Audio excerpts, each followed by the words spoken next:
The latest trailer for Star Wars The Last Jedi dropped last night during Monday Night Football. Shortly thereafter, it appeared on the internet, much to the delight of those who are boycotting the NFL and who just forgot to remember that the Vikings and the Bears exist. Like the trailers for The Force Awakens, the most recent Last Jedi trailer offers us themes but not plot details. It gives glimpses of settings and hints at character arcs, but takes care to avoid revealing the story. So what has director Rian Johnson cooked up for us? Will The Last Jedi be any good? Let's break down the evidence, both pro and con. Pro: it's the same story as Joseph Campbell would tell you. The Star Wars films are, at their core, mythology, stories built around heroes sharing similar traits, and following similar journeys.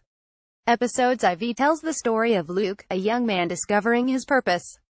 Episode 5 tells of his struggle with temptation, and V tells of his triumph over adversity. Conceding for a moment that the prequels exist, they offer a variation on that story.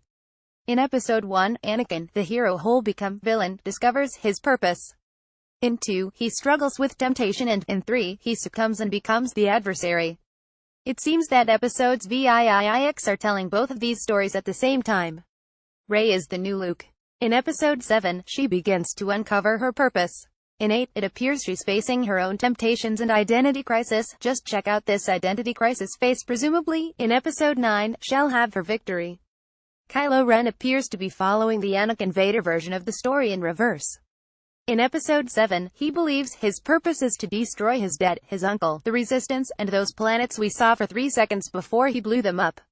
In Episode 8, it appears he'll wrestle even more with the desire to return to the light side of the Force, making this morally conflicted face as it appears he's mulling over blowing up his mom.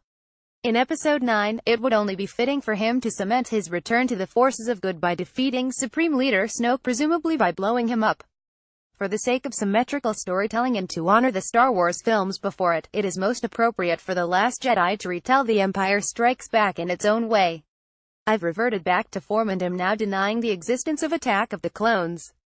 The trailer for Episode 8 gives every indication that it will faithfully follow the middle story template, solid evidence that the film will not disappoint. Con: it's the same story, everything I just said, except the result is a movie that's very boring because we've already seen it twice. Pro: it's a different story. In a recent interview, Luke Skywalker himself, Mark Hamill, described The Last Jedi as radical and a very different film than The Force Awakens. Likewise, Hamill says that his initial response to writer-director Johnson's script was, "I pretty much fundamentally disagree with every choice you've made for this character." For those who view The Force Awakens as nothing but an overly safe rehashing of A New Hope, this is welcome news.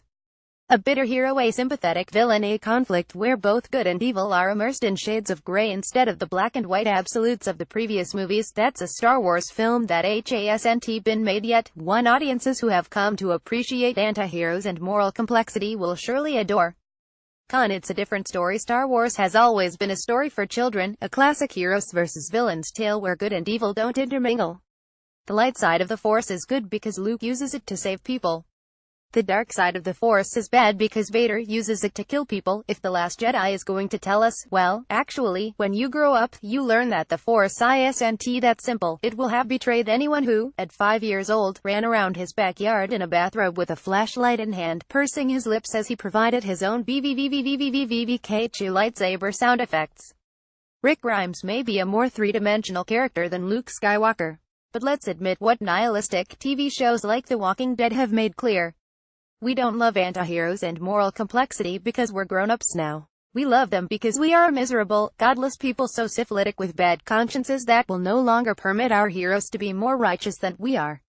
Sadly, The Last Jedi's trailer provides ample evidence that Johnson will spare fans the purity we can no longer appreciate to feed us the cynical storytelling we so tragically desire.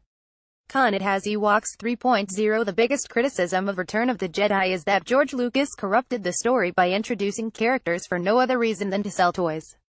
As Lucas predicted, kids loved the fuzzy and goofy Ewoks. Parents, on the other hand, didn't respond as favorably to the bipedal, creepy-eyed diminutiversity.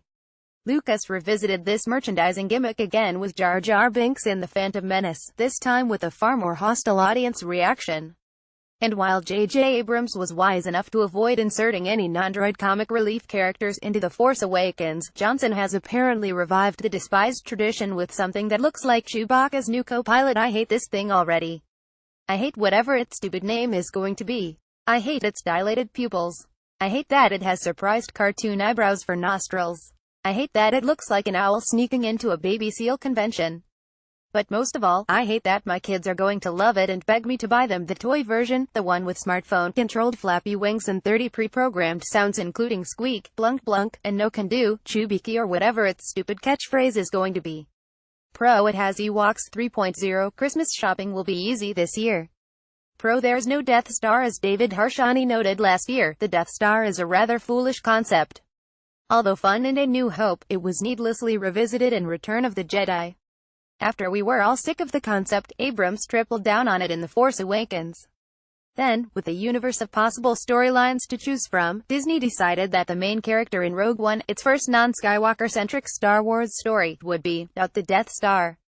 Unburdened by the mechanics of how to explode a sluggish $852 quadrillion genocide orb, The Empire Strikes Back was able to spend more time developing the Han Leia love story and detailing the internal conflict brewing within Luke's soul, resulting in the greatest film of the Star Wars series.